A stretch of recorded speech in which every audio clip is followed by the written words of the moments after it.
Because of his work obligations and travel obligations, he hasn't been able to come. He made a point of coming this year, and we couldn't be happier. You may not know that he started doing a lot of finishing work at Marvel when he was a much younger man, who he's still much younger than I am, so I can say that. Then he really rose to prominence when he took over a little group that some of you might have heard of called the Avengers.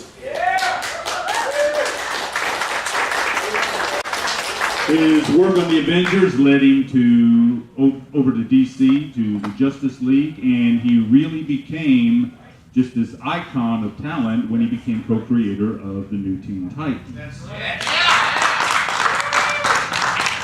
Most recently, he just finished up a stint as the new writer-creator of Superman in the New 52, the first 6 issues.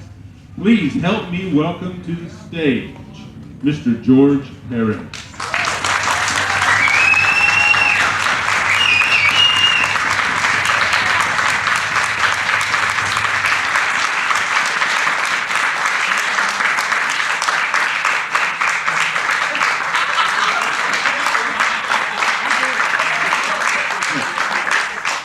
See, y'all have this. He only has memories that he's got on film. Here's how we're going to do this. We got our own little Supergirl with a microphone. As you have a question, if you raise your hand, I'll recognize you. She'll go to you, and we'll just keep the questions and answers going back and forth. George, you have anything you want to say to begin with? One of the things about coming to Metropolis here, obviously, it's a wonderful atmosphere. It reminds me of a show that I've attended a few years in Spain, where the Chamber of Commerce basically has a town dedicated to comics. And here, obviously, it's that same atmosphere, very friendly, familial, festive occasion here. And the one unfortunate thing about Metropolis Superman Celebration is that it always falls around my birthday, which is tomorrow. So I haven't been able to come because it's always falling on my birthday. So the one person I want to thank who isn't here is my beautiful wife, Carol, whose birthday gift to me said, do Metropolis this year. You've been wanting to for so long.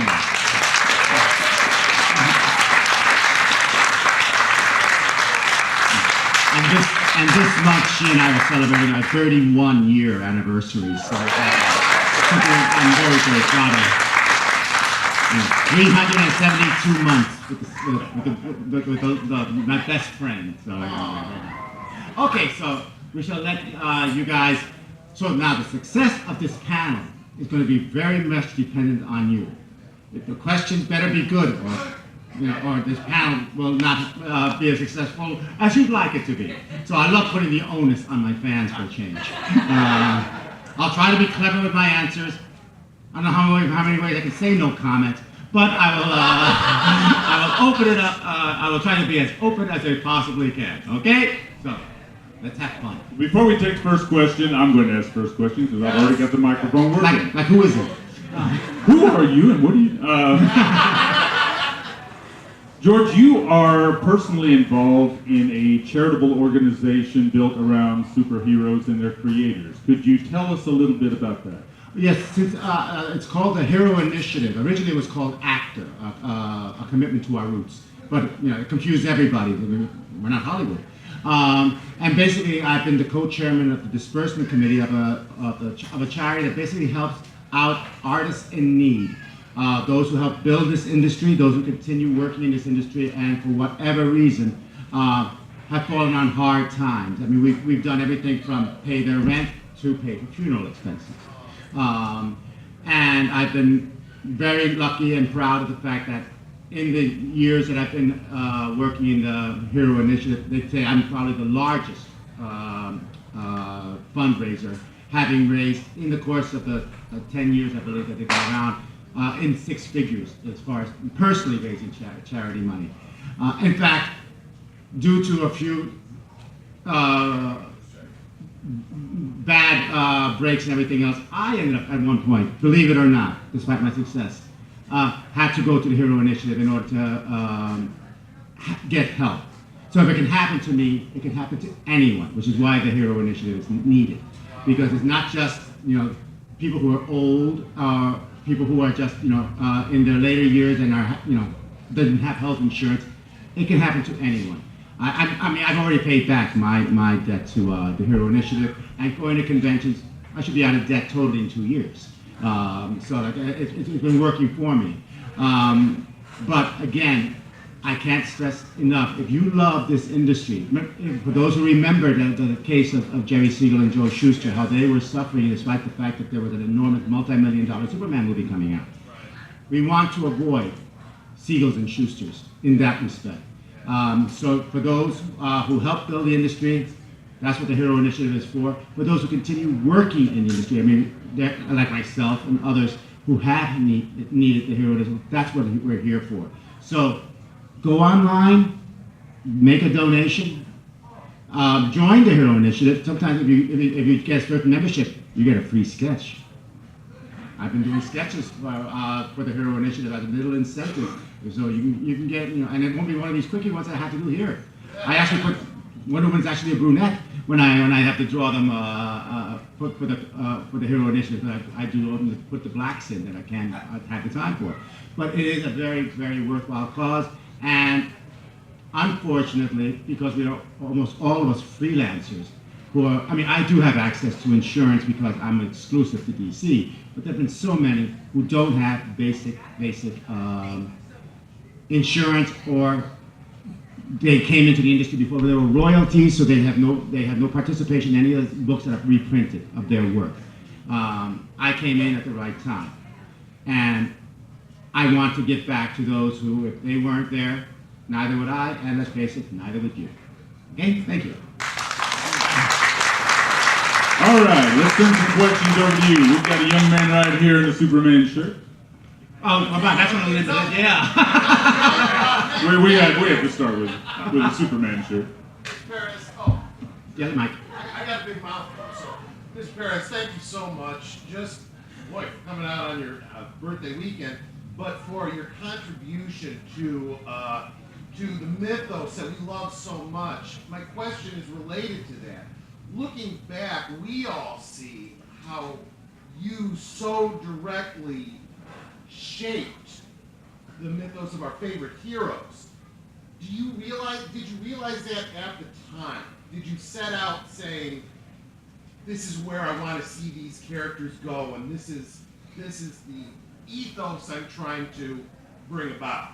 Well, mostly obviously, because I'm working with writers, so obviously it's always a team effort. But our job is to create a crackerjack story. To make a good story that, if it stands the test of time, fantastic. But the first is like make these characters alive. Like when I did the Teen Titans with Mark Wolfman, I never expected them to be as successful as they ended up becoming. I didn't think they'd last 6 issues.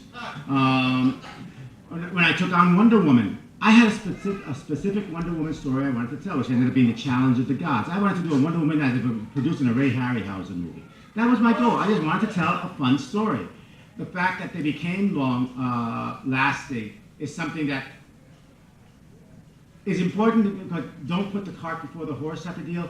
If you're going in order to try to make a legend, you're usually going to fail because you're looking at it. It's like when I tell a person who wants to join the industry, who wants to make big money or sell it to the movies. No, draw a comic because that's what you want to do. You want to tell a story, you want to draw. If you don't want to do that first, just for the sheer love of it, and only think about the money and everything that's ancillary and down the line, you're basically you're doing Hollywood. Basically, you're just going for big concept, but there's no heart, there's no meat, there's no long lasting. You can be replaced with the next new trend later. I'm very proud of the fact that tomorrow I turn 58 years old. I've been in this industry 38 years, and I'm still the pretty girl at the ball. I still get invited because and as I tell everyone, I love drawing comics. I love telling stories. The fact that I earn a decent living, the fact that they make movies, decent living, yes, of course, I have responsibilities. I do want that. I don't care about the movies.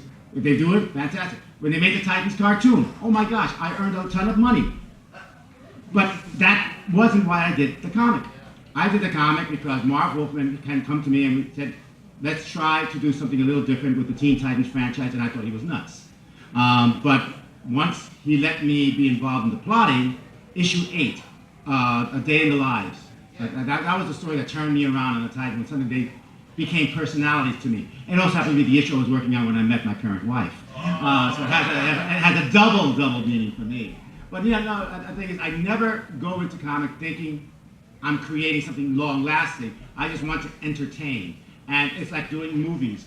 I seriously doubt that most of the movie makers back in the 20s, the 30s, the 40s, were looking at something that in the 2000s could be considered a classic. No, they wanted to entertain. Yeah. Mm-hmm. All right, who else has a question? I see a hand right over here. Hi, Jason. Hey, do you have art that you just won't part with, in other words, stuff that you just really like the Superman cover, him holding Supergirl? Actually, I only kept. Profound. I mean, that's got to be shared in people's memory. I mean, that cover. Do you realize that when you do it? And I mean, you keep art yourself that you do. Well, that's a Supergirl cover obviously became probably my most iconic cover, even though I wasn't the first person ever to come up with that particular design. But I kept very little of my own artwork. I'd be wallpapering my house 10 times over if I did. So I mean, only a couple of pieces I kept. I kept the issue 10 cover of Wonder Woman, which was the triptych, the Challenge of the Gods one, because it was a nice wide piece, and I really was proud of that one. I did a cover for Comics Interview, which I kept because it showed me with a bunch of my characters sitting there, had hair then. But most important to me, that a character I created for the Thunder Agents, a minor character called Phoenicia, was standing shoulder to shoulder with me. Phoenicia's my wife. So of course I kept that one. And only a couple of other pieces I kept, usually because I snuck my wife in, so that becomes a personal item. But most of them, my agent sells them. And those Crisis covers sold rather cheaply. The last I heard, it was featured, that cover, That's the Supergirl, was featured in Playboy magazine in a story about art collection. And I know that the gentleman who now owns it turned down $75,000 for that cover. And I think I sold it for $1,500. So Lord knows that it accumulated interest that I've never seen. But again, when I draw, I don't have the same personal stake because I'm not drawing stuff for myself. I'm drawing it for the fans. So when the artwork goes, when I get the artwork back, my agent automatically, I actually have to send it directly to him. No, sell it to someone who will want it. Yes, my artwork is now more expensive, but other than those pieces I mentioned, there's no other artwork that I will keep because I do too much of it. It's not really unique to me anymore. And Lord knows I've never kind of, if I'm going to keep anything, with all due respect to my own cover, do I really want a cover of a person holding a dead girl as a piece that I'm going to collect? Yes. The Crimson Plague, is that not them? Well, the Crimson Plague book, unfortunately, that was an experiment that was an utter failure for me financially. And it was fun, and the thing I enjoyed about it was I drew that everybody in my creator-owned series, for anyone, one or two of you who've read it, was that everybody, from the lead to every minor supporting character, was a real person. It was like my love letter to the fans, but every single character was a real person. So if I'm drawing a crowd scene, it's not just drawing individual faces, it's drawing individual recognizable faces. So I have to use photo reference for every single one of them. And unfortunately, because as writer, editor, penciler, inker, and supervising the color, I was too expensive. I was losing money hand over fist. I could earn more money just penciling an issue of the Avengers than I could for my own creative Crimson Plague doing everything. And I was losing money every issue. So despite the fact that it was a noble experiment, and I'm proud of giving my fans a bit of a limelight, because I actually did a charity event where as many people could come to the Heroes Convention in North Carolina who were in the book, I arranged for them a special cover featuring them that they could autograph, and then we would have some kind of scavenger hunt for those autographs, and the money went to charity. So I made my fans the stars. I put my fans on the other side of the table, let them enjoy what I've been enjoying all that time. And I was busting with pride, watching, in some cases, some who never even really read comics all that much, Suddenly being in a comic convention where people were asking for their autographs. I was so thrilled. That's my one greatest memory of doing Crimson Plague. Even though the book failed financially, I made a lot of people happy. That was a lot of fun. Wow. We have a hand right over here. Actually, I see plenty of hands. Those are all down in their laps. I just want to thank you for entertaining me for so many years, and I love your work, and I would just like get issues that you would, produce or your artwork, and then sometimes like when you would stop your art on a certain book, then I just wouldn't be as interested anymore because your art was just so fantastic and added so much to the storyline. I was wondering, like, have you ever had like disagreements with writers where you didn't really want to draw something, you didn't like the storyline, and did you not want to do it, you didn't want to see it in the comic book? Did you ever have problems? Well, lately more than ever, actually. Without expounding on that, lately I've been having a lot more of that. I mean, in every book, obviously, there's always going to be creative difference. One of the things that I'm very proud of in most of my career is the fact that the creative differences are just the fact that, okay, I may disagree, but we usually find compromises in that. When it's two creators working together, we're both responsible for trying to get a good story. Sometimes I will have to say, okay, I may not agree with what the writer wants to do, but this is what he really wants, let's do it. And let me make that as dynamic as possible. And sometimes if the writer's giving me a lot of freedom, I will change things. Mostly changing stuff that would require like emphasis on certain characters and the choreography of the fights. Or other little subtle things, particularly in the Titans where I had a lot more freedom. Because Marv and I were very simpatico, and Marv liked being surprised. If I came in with something that he didn't imagine in the plot, that challenged him as a writer. The same way that when he gave me something, I'll tell you how Marv and I worked. After a while, there was no written plot.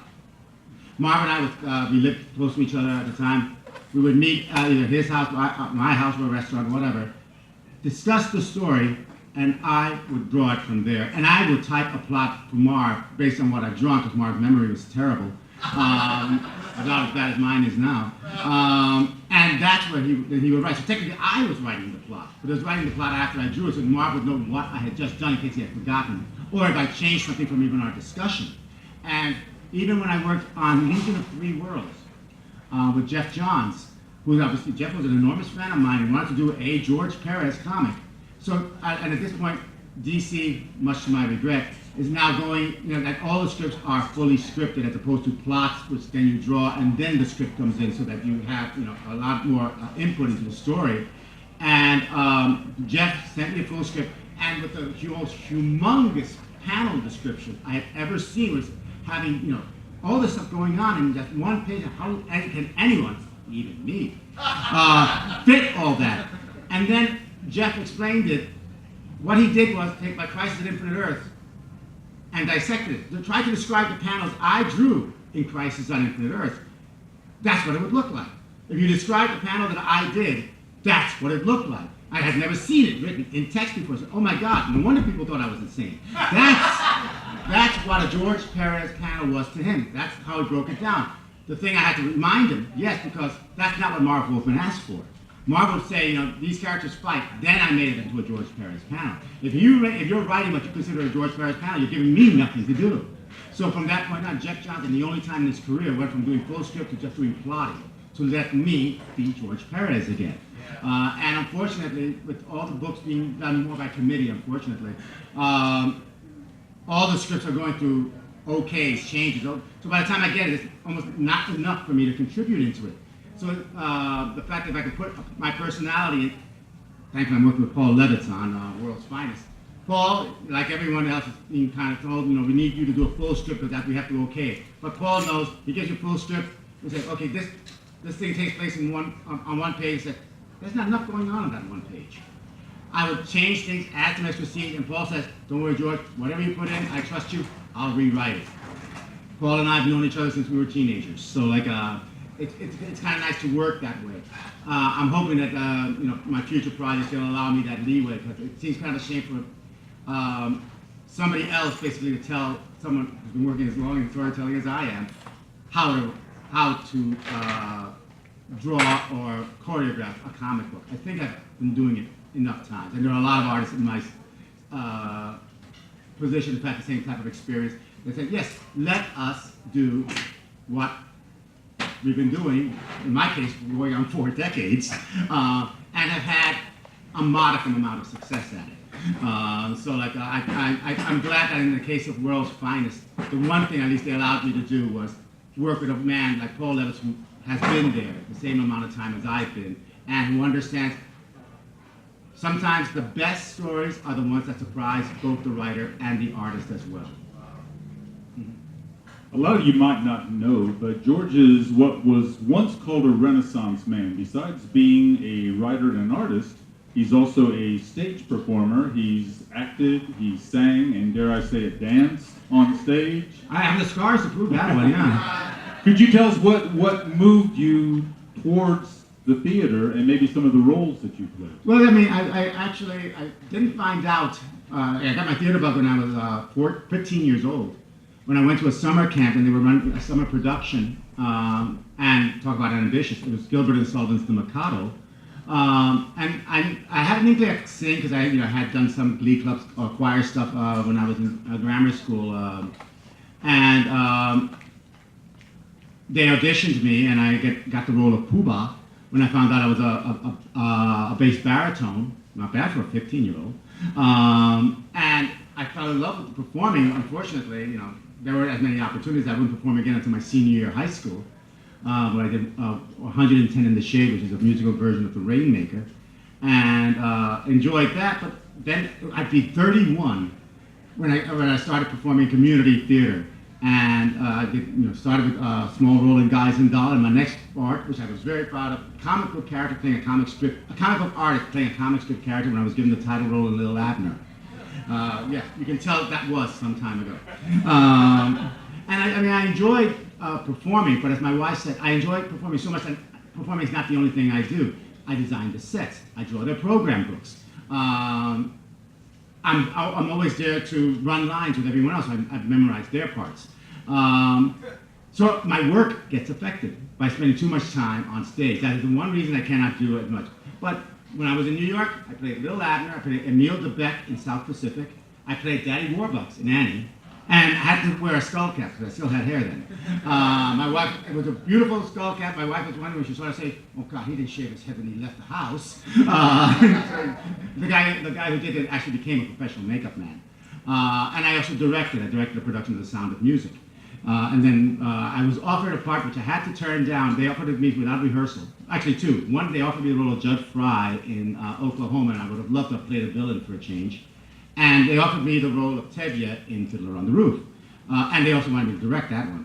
But I was moving to Florida, and I wouldn't be on stage again until my theater group that I was introduced to in Claremont, Florida. And their first production that I got to watch was Guys and Dolls again. And the first production I did for them was Little Abner.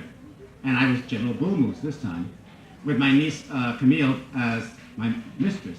There's a lot of Freudian stuff going on there that we shan't pursue now.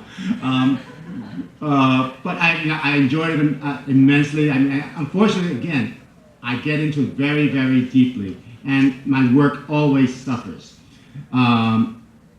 Because the only other roles I played in The Mikado again. I was playing Poobah. I played at 15, and then I played again at 55. I understood the part now. I was a kid. What did I understand about that type of stuff? And then the last role I played was Jacob and Potiphar in Joseph and the Amazing Technicolor Dreamcoat. And I've been offered other roles which I've had to turn down. They asked me to be Grandpa Joe and Willy Wonka. They asked me to be the stage manager in Our Town. But especially now, since I'm trying to basically get out of debt and earn money, so if something should happen to me, my wife is taken care of. Also, that I'm also saving money because I have to go through eye surgeries. For those who haven't been keeping up on Facebook, I'm a diabetic and I have diabetic retinopathy. I have had eye surgeries before, but they say I may have to go to more stringent process, of which, in addition to laser, they have to injection surgery into my eyes, which means I would lose a week of work every month for an undetermined amount of time. So of course I want to make sure that we have a nest egg put aside, which means coming to a lot of conventions, thankfully doing a lot of sketches, but also means I can't be on stage because the shows are on weekends. They're doing Damn Yankees right now. They asked me to audition for Applegate, and I had to turn them down. I would have loved to have played Applegate, but I'm hoping that in 2 years' time I can get back on stage again and obviously get all the grandpa roles then, because by that point I'll be probably close to 60 years old. But I do love entertaining. That's probably why I don't get nervous in front of crowds. 60's not so bad, trust me. I know. Do we have another question? Do I see any more hands? I see a young man right here in the Superman shirt. What's your favorite superhero dog? A question I've asked often, particularly when people can't decide what sketch they want. What's my favorite superhero to draw? I don't have one. That's why I do team books. So I can draw as many characters as possible. I don't have to choose among my children. When you guys are asking, choose your favorite character, that's Sophie's choice. You're damning my other characters. No, I mean, I have no one favorite. I mean, because what's my favorite isn't important. If I'm doing a sketch for you, it should be your favorite. So I mean, that's what I'm there for. You're paying money. You should get the sketch you want. I hate to think, I can choose anyone but that. So I mean, that's why I do team books. And from the very beginning of my career, it wasn't like I wanted to draw Captain America. I wanted to draw Captain America. I wanted to draw Thor. I wanted to draw Iron Man. I wanted to draw Vision. So give me the Avengers. Same thing, Superman, Batman, Wonder Woman, Flash, Green Lantern. Give me Justice League. That way I get everybody. If I get bored with the Flash for a while, draw Superman. It was wonderful. And also, I like. To me, the characters are interesting when they're interacting with each other, which is why I absolutely loved the Avengers movie. Joss's handling of the dialogue and the relationship between the characters is masterful. I mean, that's, to me, there was a columnist who passed on. He used to be the editor of the Comic Buyers Guide, Don Thompson, who one time expressed an opinion that I totally agree. That sometimes it's not the heroes that make interesting stories, it's the people reacting to that hero that makes an interesting story. Which is why when I do comics, when I write my own, or even when I'm co-plotting, I love introducing a supporting cast where you can see the common person's reaction to the superhero. Because without a normal person, a superhero can't be super. Like the line from The Incredibles, if everyone was super, then nobody is. And I think we need the person who does yell and look up in the sky is just as important as the person in the sky. Very good. I see a hand over here. In regards to the depiction of an iconic character, when there is a major change in the appearance, what brings that about, and how much sort of veto power can you as an artist have as to how far you'd like to take it, or is it forced upon you? Unfortunately, these days we don't have as much say as we used to. I mean, there are certain things I have protested and at some point said, well, if this is the way you guys want to draw it, you draw the comic. So they have to bow if they still want me on it. So we have to find compromises there. There are certain things I didn't agree on some of the visuals. But again, that's the company I work for. I have to make some concessions there. Doesn't mean I always enjoy it. In fact, you guys are now responsible for my contentment, because as much as unfortunately, or fortunately, depends on your point of view, Marvel and DC in particular both wanted to become major players in Hollywood. There's a price for that. I didn't want to work in Hollywood. Because there's so many corporate things that, a committee of people all nodding their heads to give you a definite maybe. And unfortunately, with that type of mentality, it's basically a camel, a horse created by committee type of deal. It may be a very good-looking camel, but it wasn't the original plan. So I come to conventions because if you guys want to sketch, you don't change your mind in mid-sketch. You know what you want. You're the guys plunking down the money for what we do. You are the people because that you must love it, or else why would you be paying for it? The fact that if you're online waiting for a sketch, if you're online standing there for an hour, sometimes longer. That is what I need to see. That is the love of the comics, of what I do, that you can't get by working in the company.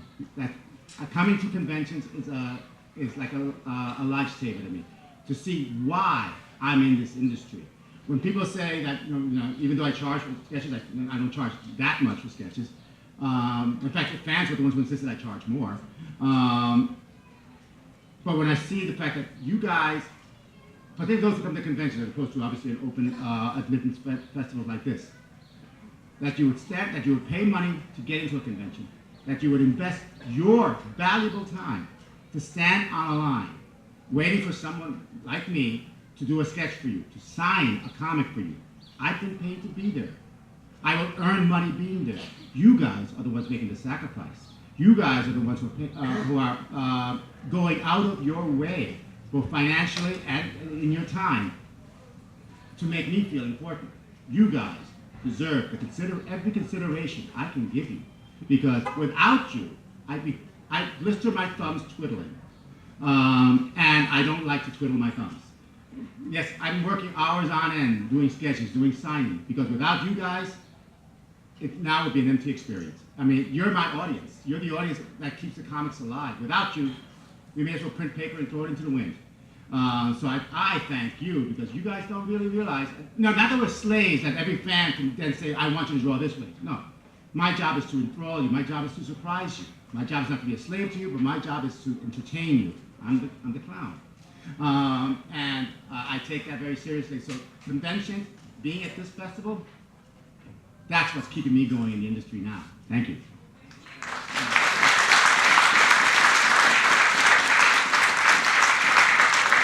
What was the process that brought you to the first 6 issues of Superman? Did you seek that, or did DC come to you? DC approached me. Actually, it was Dan DiDio specifically approached me, because as I mentioned, at that point I was going through my preliminary eye surgeries. So, and my wife was also getting very concerned that I was having trouble focusing on artwork. That maybe doing something where I didn't have to draw all that detail would have been a way of being able to earn money and give my eyes a chance to do some recovery. And so writing, which I was loath to do, because my last experience with writing is, unfortunately, when you're writing major characters, you sometimes have to make a lot of compromises. I mean, but I was given certain promises, which unfortunately, not through any fault of Dan DiDio, it just became the fact that he was no longer the last word. I mean, there's a lot of people now making decisions, and sometimes they're counterpuntal. They're constantly going against each other, contradicting one, and again, in mid-story. The people who loved my Superman arc, the first 6 issues, I thank you. What you read, I don't know. Because the fact that after I wrote it, I was having such frustration, I told them, here, this is my script. If you change it, that's your prerogative, don't tell me. Don't ask me to edit it, don't ask me to correct it, because I don't want to change something and then you're going to change again in case you disagree. I said, no, this is Superman is a big character.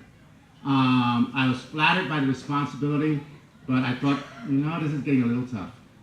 I didn't mind the changes in Superman, I just wish it was the same decision, issue 1 through issue 2, and I had to keep rewriting things because another person changed their mind. And that was a lot tougher. It wasn't the same as doing Wonder Woman, where I was basically given a full year to get Wonder Woman established before she actually has to be enfolded into the DC universe proper. And I had a wonderful editor, Karen Berger, who ran shotgun for me. They wanted me to recreate what I did for Wonder Woman, but it's not the same age, not the same atmosphere. I couldn't do it anymore. And the writer who replaced me, Keith Giffen, was very, very nice. I mean, I've known Keith since we both started in the industry. He called me up when they asked him to do Superman, to make sure I wasn't being fired off Superman. And regrettably, I did have to tell him, no, I can't wait to get off Superman. It was not the experience I wanted it to be. The fact that so many people enjoyed it, I'm glad. And I hope they enjoyed what I wrote. And I hope that they enjoyed what I didn't write, that they don't tell me. That I don't even want to know. Oh my God, I like what they changed. Oh God, they love their job better than mine. But the thing that I enjoyed, again, going back to you guys, was putting in friends into the story. I mean, I just got a text from a friend of mine, Billy McCoy, for those who read it, he was that muckraking reporter in the Daily Planet who was constantly after Superman. That was my birthday gift to him. I made him a character in Superman. A dear friend of mine who passed away, who was an enormous Superman fan, I made the mayor of Metropolis. That's where I enjoyed it. But then, because of Facebook, I got to see the reaction of everybody. He was a helicopter reporter in Superman, Doug Hubler and he was clean cut. It was amazing. Because obviously the artist never met Doug, so I was using the name. But that's the stuff that I really, really enjoyed. And in the case of A World's Finest, with Power Girl and the Huntress are both modeled after friends of mine. In fact, in the cover of issue 2, I've actually put their last names on the cover. So and one of them is going to be here at this show. Margie Cox, whom some of you may know, was my model for the Huntress, and she actually made a Huntress costume that's debuting in Metropolis. Yes, so that when you see her, applaud her. She was my muse. Yeah, and I have another dear friend named Janet, but she's in California. She's Power Girl. But Margie Cox, again, you're going to see her as the Huntress at this show. If she wanted to make it in time for this show, she's the Huntress. And if you have your one of you have copies of World's Finest, give her a thrill. Have her sign it too. Okay? But that's the fun part. And I like doing more and more of that. Because I've accomplished every fan dream I had when I got into comics. There were certain things I wanted to do. I pretty much accomplished it all. So now my job is to try to fulfill the fan dreams of the writers and the fan dreams of the fans, many of whom have become like family to me. So I said, okay, this I can do.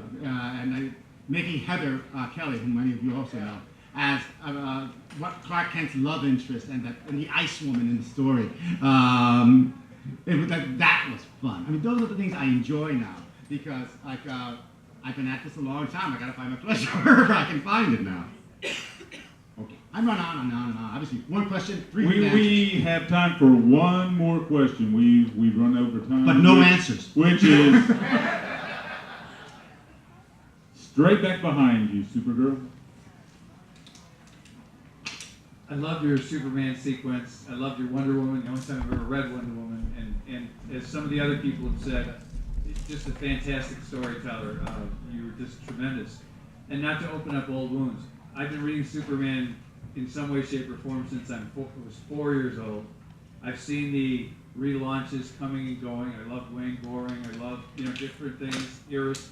What happened when Byrne left and you had that beautiful cover redo of Superman #1 and you were going to be one of the big people and then all of a sudden you weren't there anymore and I don't remember even reading anything about what Well, the thing is, and I'll take blame for that. My own ego and getting used and the being spoiled because of Wonder Woman.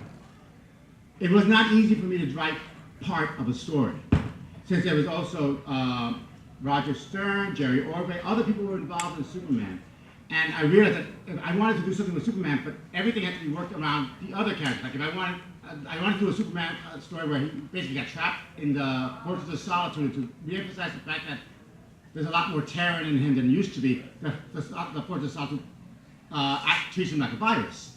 But in order to do that, Superman had to be out of the limelight for a while. Well, I couldn't do that if he's in the limelight in the Jerry Ordway story, Roger Stern story, or somebody else.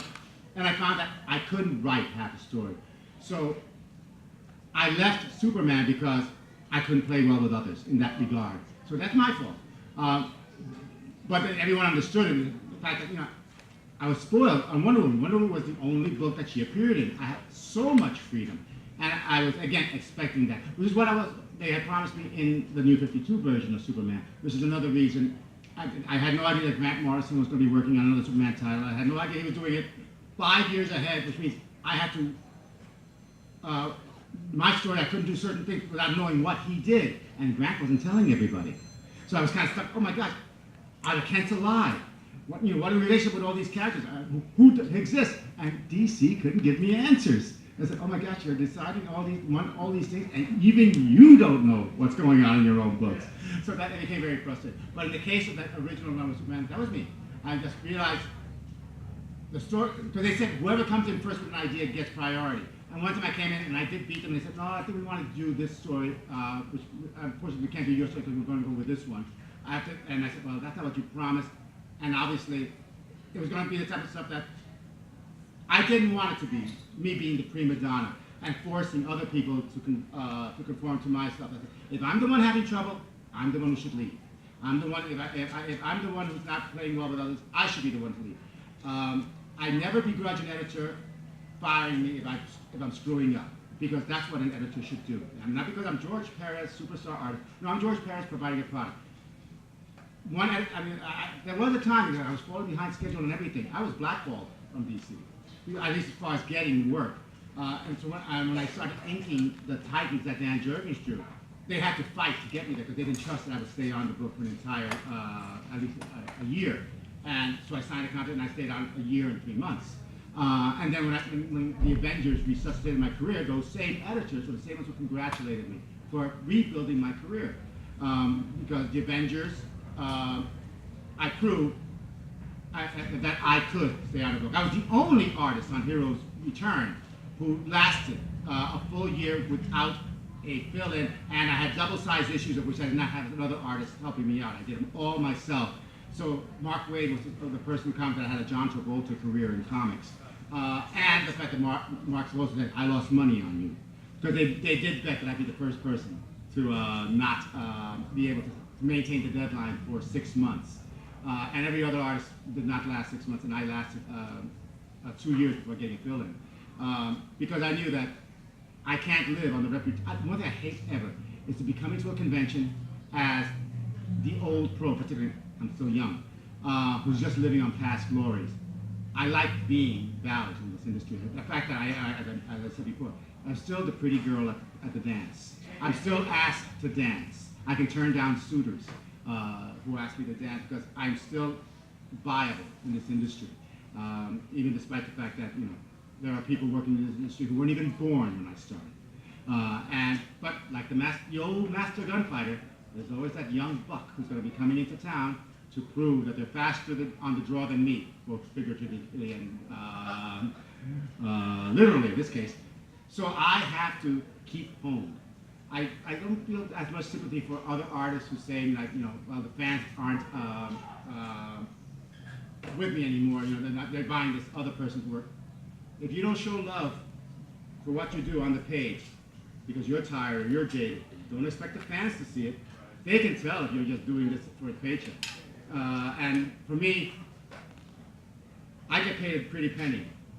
I could earn a hell of a lot more money if I did a little less work, but the fans will be able to tell, oh my God, George is getting lazy. I created this Frankenstein called George Perez, and that's the one I have to live with. And considering my success, I'm glad that at least I created a friendly, if somewhat crazy monster. Thank you, guys. Before we go, I got 2 points I need to make. Point number 1. George, when we leave the stage, we're supposed to go up to the statue Yes, I was told that. for photo ops. Right. Point 2. When we leave the stage, we're going up to the statue for photo ops. All right? Yes, because I left a long line of people waiting for sketches and autographs at the room because the line was there. And that's why I ordinarily don't do panels. But thankfully, I made sure that they all were handed numbers so they don't lose their place in line. Because I hated for them to just stand there for an hour without the line going anywhere. So hopefully they all went and got something to eat. So the man who can put more detail into one panel than most artists put in an entire issue, Mr. George Perez.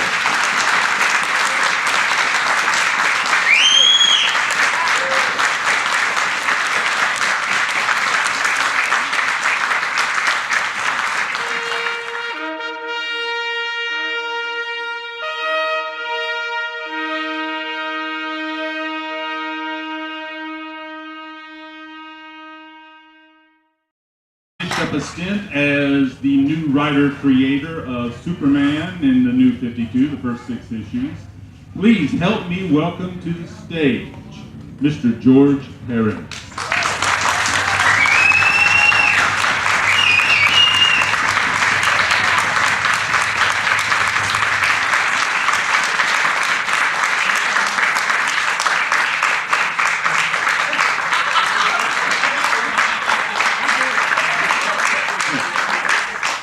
See, y'all have this. He only has memories that he's got on film. Here's how we're going to do this. We got our own little Supergirl with a microphone. As you have a question, if you raise your hand, I'll recognize you. She'll go to you, and we'll just keep the questions and answers going back and forth. George, you have anything you want to say to begin Well, with? one of the things about coming to Metropolis here, obviously it's a wonderful atmosphere. It reminds me of a show that I've attended a few years in Spain, where the Chamber of Commerce basically has a town dedicated to comics. And here, obviously, it's that same fundraiser, having raised in the course of the 10 years, I believe, that they've been around, in six figures as far as personally raising charity money. In fact, due to a few bad breaks and everything else, I ended up at one point, believe it or not, despite my success, had to go to the Hero Initiative in order to get help. So if it can happen to me, it can happen to anyone, which is why the Hero Initiative is needed. Because it's not just, people who are old, people who are just, in their later years and are, doesn't have health insurance. It can happen to anyone. I mean, I've already paid back my debt to the Hero Initiative, and going to conventions, I should be out of debt totally in 2 years. So it's been working for me. But again, I can't stress enough, if you love this industry, for those who remember the case of Jerry Siegel and Joe Shuster, how they were suffering despite the fact that there was an enormous multi-million-dollar Superman movie coming out. We want to avoid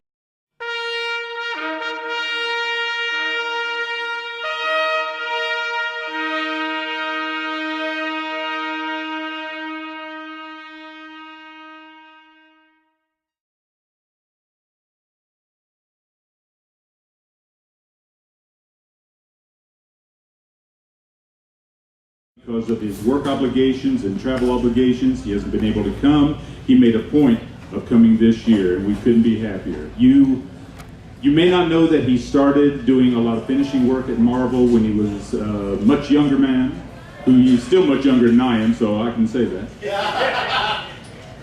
Then he really rose to prominence when he took over a little group that some of you might have heard of called the Avengers. His work on the Avengers led him over to DC, to the Justice League, and he really became just this icon of talent when he became co-creator of the new Teen Titans. Most recently, he's just finished a very friendly, familial, festive occasion here. And the one unfortunate thing about Metropolis Superman Celebration is that it always falls around my birthday, which is tomorrow. So I haven't been able to come because it's always falling on my birthday. So the one person I want to thank who isn't here is my beautiful wife, Carol, whose birthday gift to me said, do Metropolis this year. You've been wanting to for so long.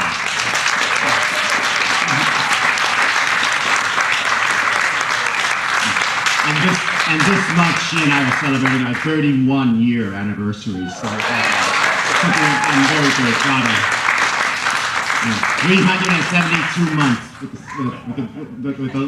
my best friend. So, okay, so we shall let you guys. So now the success of this panel is going to be very much dependent on you. If the questions better be good, or this panel will not be as successful as you'd like it to be. So I love putting the onus on my fans for a change. I'll try to be clever with my answers. I don't know how many ways I can say no comment, but I will open it up. I will try to be as open as I possibly can. Okay? So let's have fun. Before we take the first question, I'm going to ask first question because I've already got the microphone working. Like who is it? Who are you and what do you... George, you are personally involved in a charitable organization built around superheroes and their creators. Could you tell us a little bit about that? Yes, it's called the Hero Initiative. Originally it was called ACTOR, a commitment to our roots. But it confused everybody. We're not Hollywood. And basically I've been the co-chairman of the disbursement committee of a charity that basically helps out artists in need. Those who help build this industry, those who continue working in this industry, and for whatever reason, have fallen on hard times. I mean, we've done everything from pay their rent to pay for funeral expenses. And I've been very lucky and proud of the fact that in the years that I've been working in the Hero Initiative, they say I'm probably the largest